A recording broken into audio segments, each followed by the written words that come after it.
کہ تم لوگ یہ سمجھ بیٹھے تھے کہ پیغمبر اور مومن اپنے اہل و عیال میں کبھی لوٹ کر آنے ہی کے نہیں، اور یہی بات تمہارے دلوں کو اچھی معلوم ہوئی، اور اسی وجہ سے تم نے برے برے خیال کیے، اور آخر کار تم ہلاکت میں پڑ گئے۔ اور جو شخص خدا پر اور اس کے پیغمبر پر ایمان نہ لائے تو ہم نے ایسے کافروں کے لیے آگ تیار کر رکھی ہے۔ اور آسمانوں اور زمین کی بادشاہی خدا ہی کی ہے، وہ جسے چاہے بخشے اور جسے چاہے سزا دے، اور خدا بخشنے والا مہربان ہے۔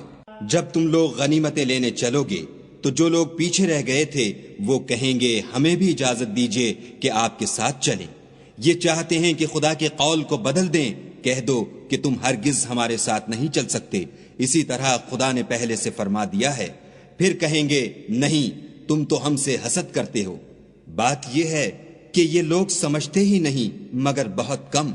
جو گنوار پیچھے رہ گئے تھے ان سے کہہ دو کہ تم جلد ایک سخت جنگجو قوم کے ساتھ لڑائی کے لیے بلائے جاؤ گے، ان سے تم یا تو جنگ کرتے رہو گے یا وہ اسلام لے آئیں گے۔ اگر تم حکم مانو گے تو خدا تم کو اچھا بدلہ دے گا، اور اگر منہ پھیر لو گے جیسے پہلی دفعہ پھیرا تھا تو وہ تم کو بری تکلیف کی سزا دے گا۔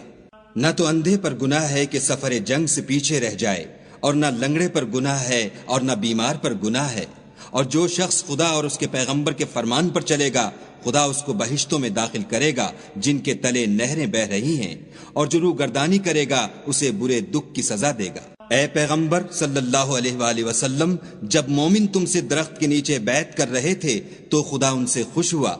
اور جو صدق و خلوص ان کے دلوں میں تھا وہ اس نے معلوم کر لیا تو ان پر تسلی نازل فرمائی اور انہیں جلد فتح عنایت کی، اور بہت سی غنیمتیں جو انہوں نے حاصل کی،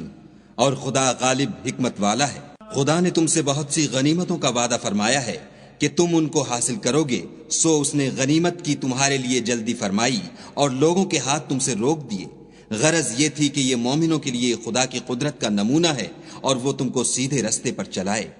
اور غنیمتیں دیں جن پر تم قدرت نہیں رکھتے تھے، اور وہ خدا ہی کی قدرت میں تھیں، اور خدا ہر چیز پر قادر ہے۔ اور اگر تم سے کافر لڑتے تو پیٹھ پھیر کر بھاگ جاتے، پھر کسی کو دوست نہ پاتے اور نہ مددگار۔ یہی خدا کی عادت ہے جو پہلے سے چلی آتی ہے، اور تم خدا کی عادت کبھی بدلتی نہ دیکھو گے۔ اور وہی تو ہے جس نے تم کو ان کافروں پر فتح یاب کرنے کے بعد سرحد مکہ میں ان کے ہاتھ تم سے اور تمہارے ہاتھ ان سے روک دیے، اور جو کچھ تم کرتے ہو خدا اس کو دیکھ رہا ہے۔